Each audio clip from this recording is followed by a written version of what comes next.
Gente, eu estou aqui com a Maria Flor no quarto encontro de blogueiros e ela é uma das minhas mestras, né?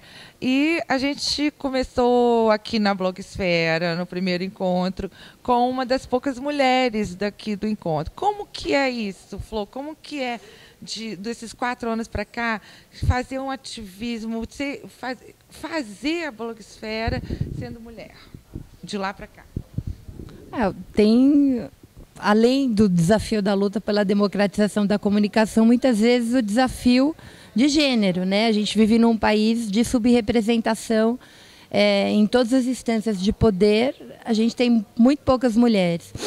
Só para você ter uma ideia de como é que é isso, e a internet acaba tendo esse reflexo, né? Nós somos maioria na população, nós somos maioria em termos eleitorais, somos maioria na capacidade produtiva desse país, somos as mais escolarizadas, mas a gente tem menos de 10% da representação política.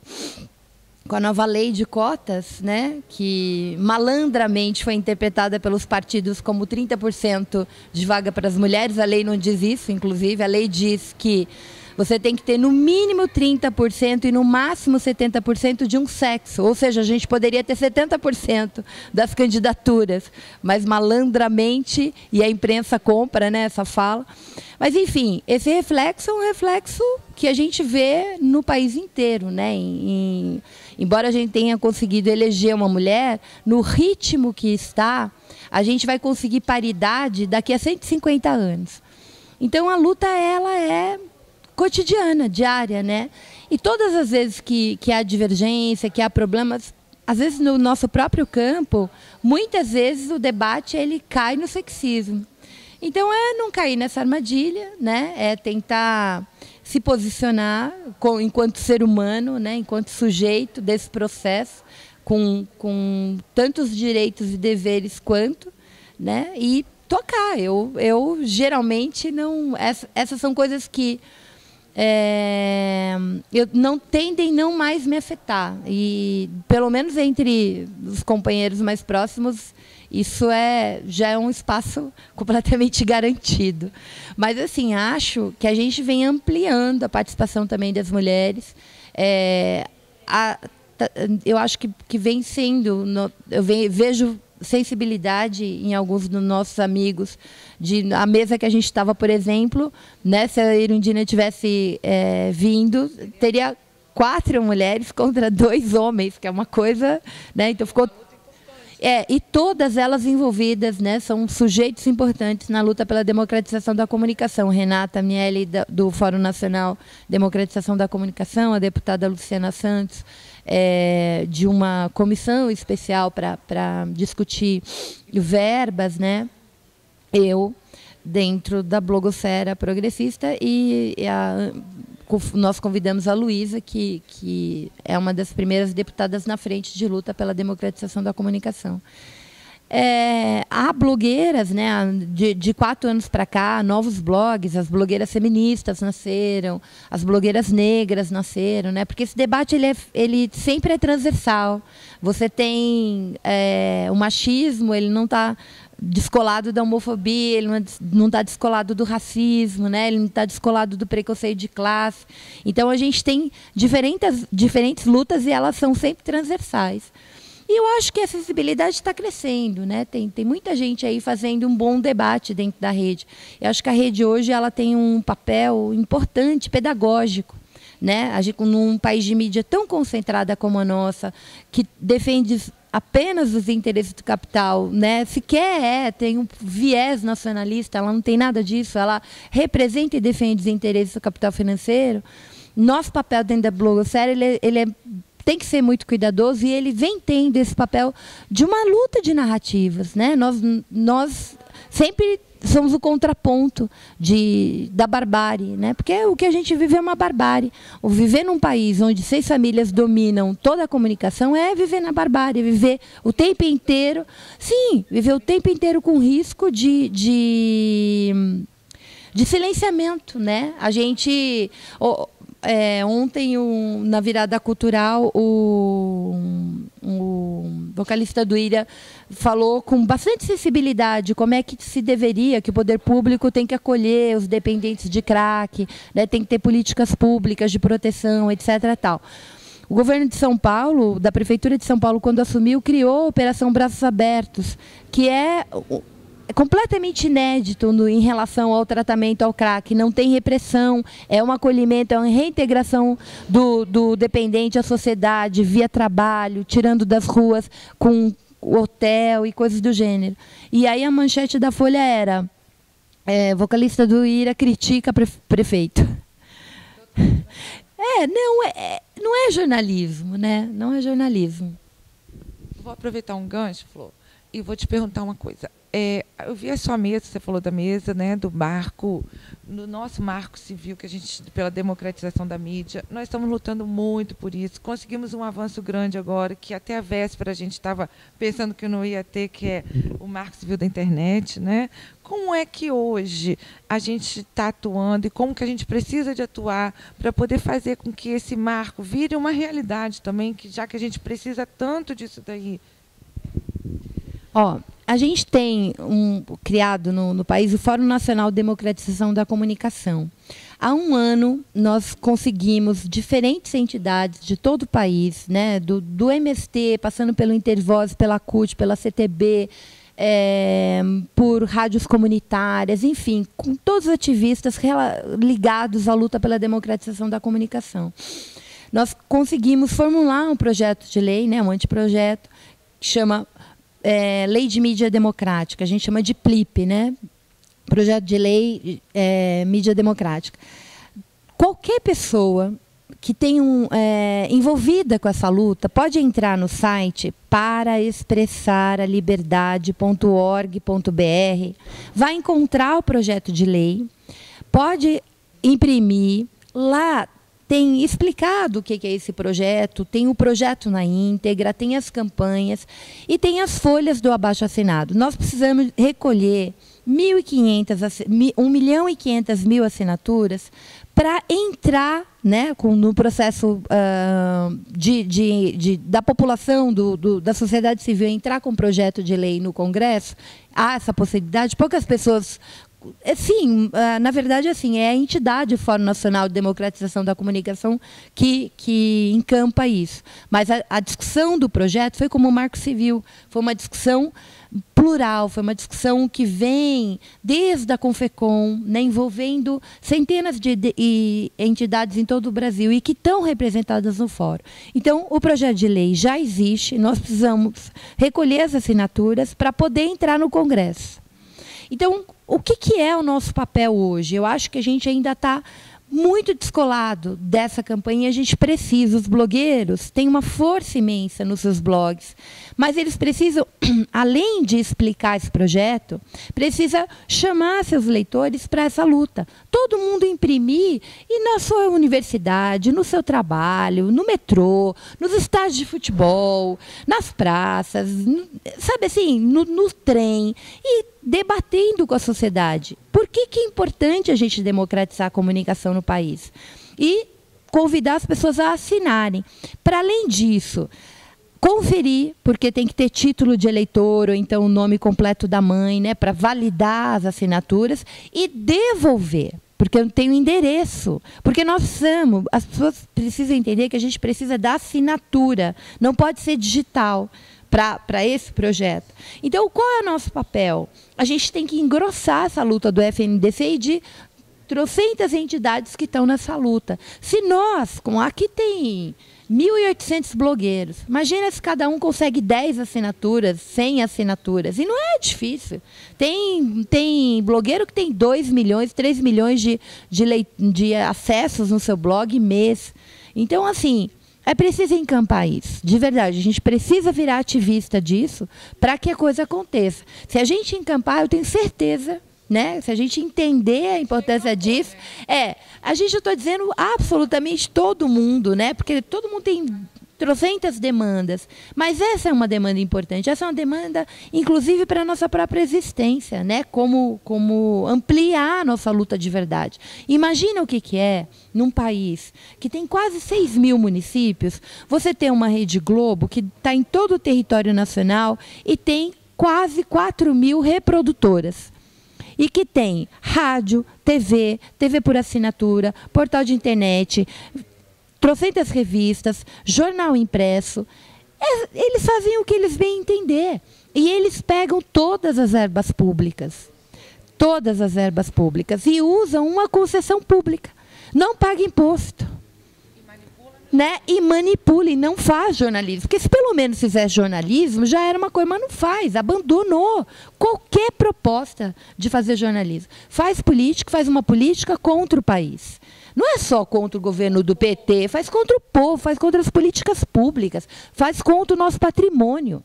Né? O que estão tentando fazer agora do sangramento da Petrobras é absurdo, é um patrimônio público, totalmente em defesa dos interesses de quem quer tomar nosso pré-sal.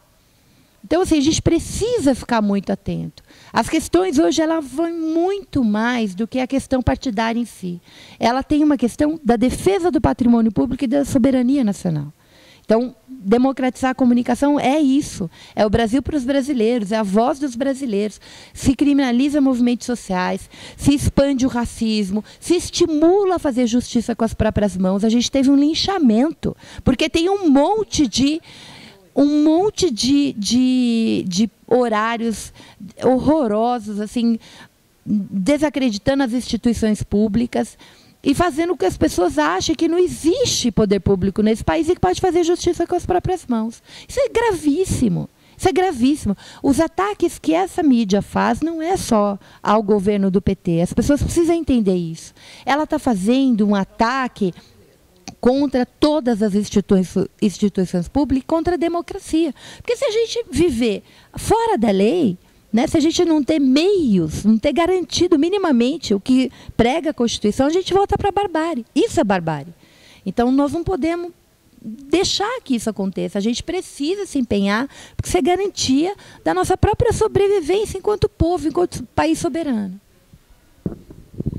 Então, olha só, juntos somos fortes e nós temos aqui um grande desafio. Chamar aos nossos companheiros, o povo brasileiro, porque, como você falou, essa é uma proposta para o povo brasileiro, para uma melhoria do povo brasileiro. Quando você falou em lixamento, a gente percebe que, há 2 semanas atrás, 2 mortes em locais diferentes do nosso país aconteceram por linchamento social, pela criminalização que o negro, que a mulher, que a classe mais baixa vem sofrendo, porque foram negros, foram mulheres e foram negros, confundidos com putas, entendeu? Que, como se fosse um grande problema bruxas, isso, né?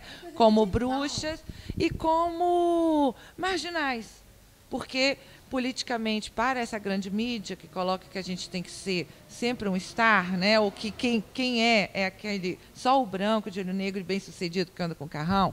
Então, essas pessoas, que é a maioria, que andam de metrô, que andam de ônibus, que andam a pé, elas vêm sofrendo um risco constante por causa dessa criminalização midiática, pelo esse domínio, por isso daí, para acabar com as instituições da nossa sociedade. Essas pessoas, elas precisam de votar, não é? Então, elas devem procurar o site ou pessoas ligadas à internet para poder assinar e a gente ter isso daí. Vamos chamar junto esse pessoal? A importância é muito grande, né? Não, sim. A ideia da assinatura do PLIP é bem simples, né? Todo mundo, qualquer cidadão que vota nesse país, maior de 16 anos, né, com o título de eleitor, pode assinar o projeto. E por que é importante você assinar? Porque a ideia, o que a Constituição diz sobre a comunicação? Ela tem 3 artigos, né? Ela diz que a comunicação tem que ter uma preocupação social, que tem que respeitar a Constituição, não pode ser, a TV não pode ser racista, não pode ser sexista, ela tem que proteger a infância, ela tem que promover a cultura nacional. Então, assim, a gente não tem que ficar só ouvindo e vendo programa importado, enlatado. Ela tem que ter espaço para a TV educativa, para as TVs comunitárias, para a TV dos trabalhadores, para o respeito aos povos indígenas, aos povos quilombolas, ou seja, para uma sociedade completamente democrática. Então, assim, toda vez que você vê uma greve, o que você ouve na TV? Que atrapalhou o trânsito, que é um bando de desocupado. Então, assim, o trabalhador é tratado como um criminoso. Né? A gente está vendo diariamente várias políticas importantes desse país que incluiu pessoas sendo destruídas. A gente está vendo patrimônio público. Por exemplo, por que o olho gordo, né, dos Estados Unidos, das empresas norte-americanas, cresceu para o Brasil? Porque descobriu o pré-sal. É o melhor combustível do mundo. Né? Ele é o melhor do mundo. E a gente tem tecnologia para fazer isso e já está produzindo pré-sal.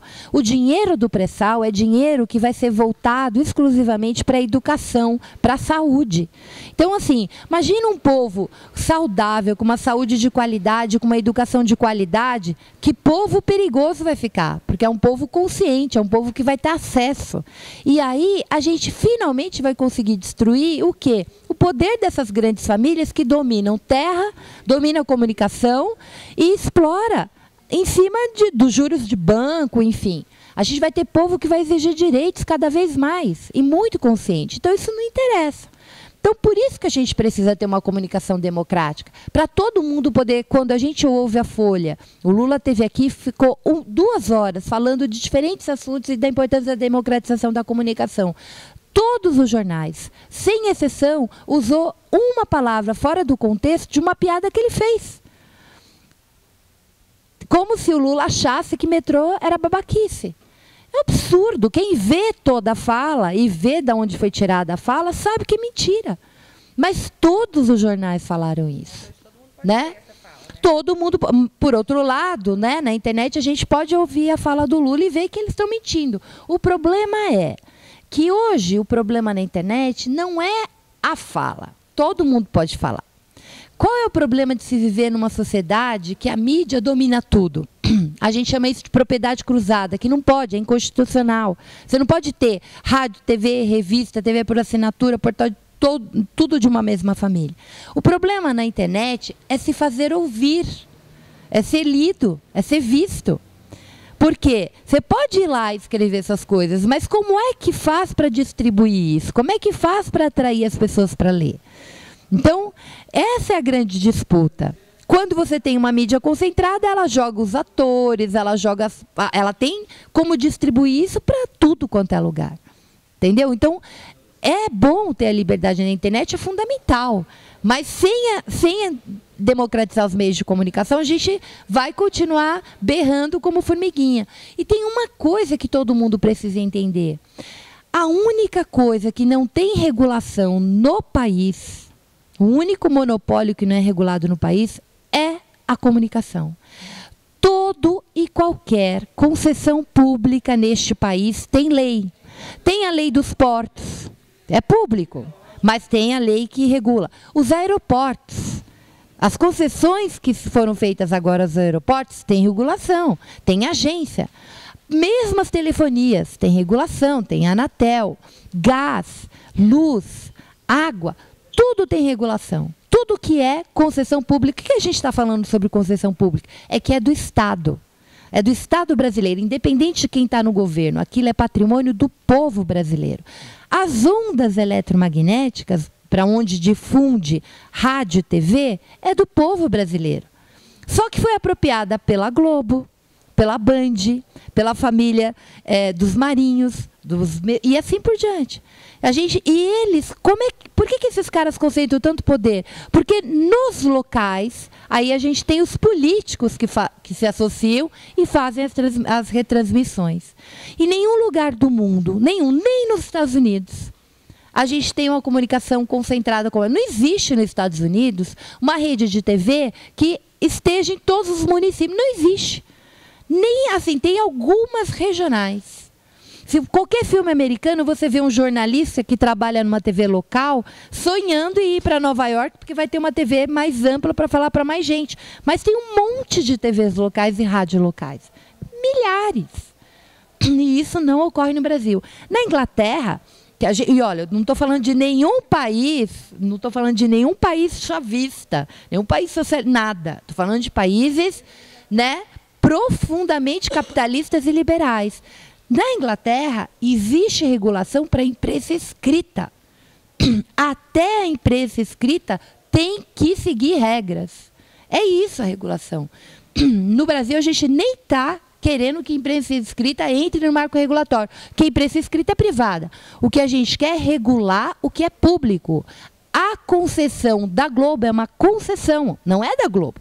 O canal que a Globo se apropriou do povo brasileiro desde 1965 não é da Globo. E ela não paga sequer os impostos. A Globo deve mais de 1 bilhão de impostos. Para falar mal do povo brasileiro, para falar mal de políticas públicas, para todos os dias criar crise nesse país que não existe. Quando a gente lê o jornal, vê, a gente acha que o Brasil está afundando. A gente está em pleno emprego. Nunca o país viveu 4% de desemprego. Não existe isso em lugar nenhum do mundo. Nunca. A gente colocou uma Argentina, incluiu uma Argentina, tirou da linha da miséria. A gente criou 200 universidades, enfim, polos de universidade. Está criando universidade latino-americana, afro-brasileira. São coisas inéditas que esse país nunca viu. E nada disso chega. É por isso que a gente precisa democratizar, porque essas conquistas podem todas ir para o lixo, com a concentração que a gente tem. Porque esses indivíduos não querem ver negro na universidade. Esses indivíduos não querem ver as mulheres empoderadas, não querem ver os trabalhadores empoderados.